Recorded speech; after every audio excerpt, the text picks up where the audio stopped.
Eu vou abrir já lendo o texto. Já diz muito, né? Hebreus capítulo 10, versículo 25. Não deixemos de nos congregar como é costume de alguns. Pelo contrário, façamos admoestações, ainda mais agora que vocês veem que o dia se aproxima. Onde está o X da questão aí?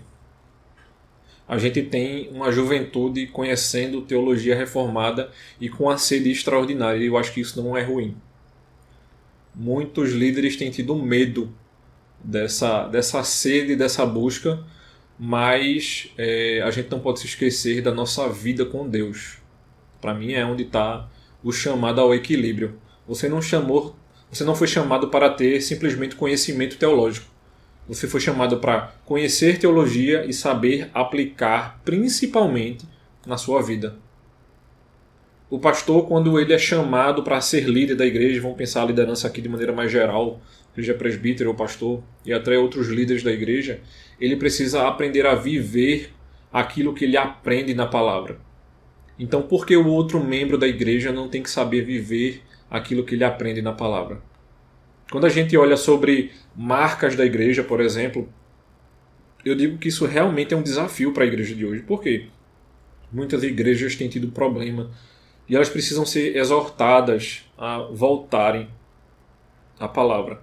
Então, quando a gente olha para esses aspectos, a gente precisa orar pela nossa igreja, a gente precisa interagir de maneira tranquila e humilde com a liderança da igreja, a gente precisa lembrar, né, aos nossos amigos que muitas vezes também são desafiados a querer sair da igreja porque ele não está encontrando nenhuma igreja perfeita e realmente a gente não vai encontrar.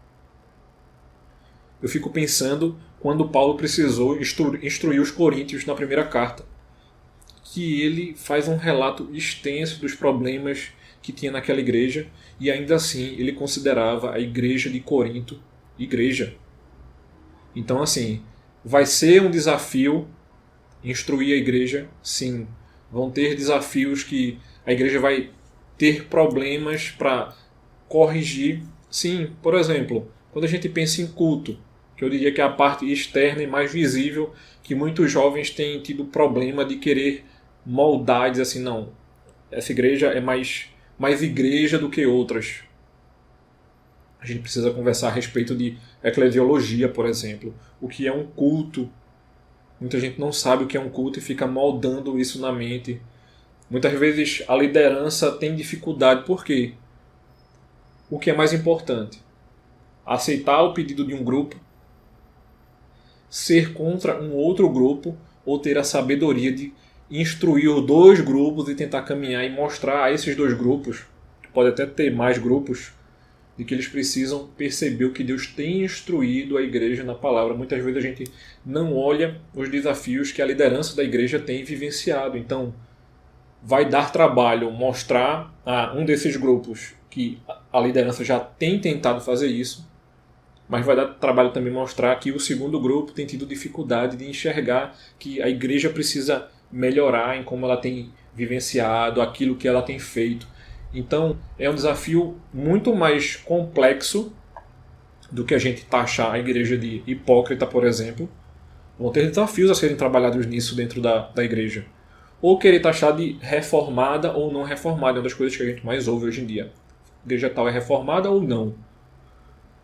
Então, se a gente fosse colocar um espectro aí, a gente ia abrir um espectro imenso de mostrar se é ou não, e a gente ia abrir um leque para tentar dar nomes a essas igrejas. Eu não sei nem se a gente conseguiria fazer isso.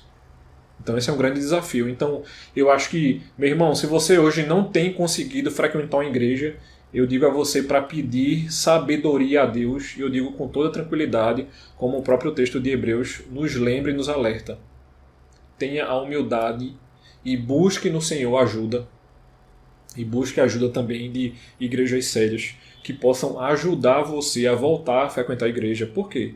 É um desafio a gente estar lá dentro.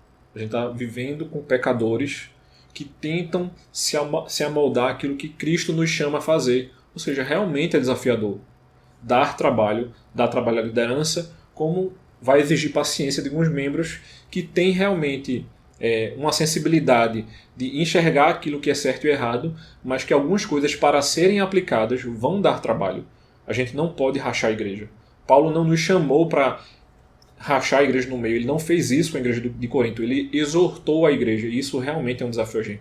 A gente precisa exortar a igreja, mas eu digo a você, meu irmão, com muita tranquilidade. Não deixe de congregar. E volte o mais rápido que você puder.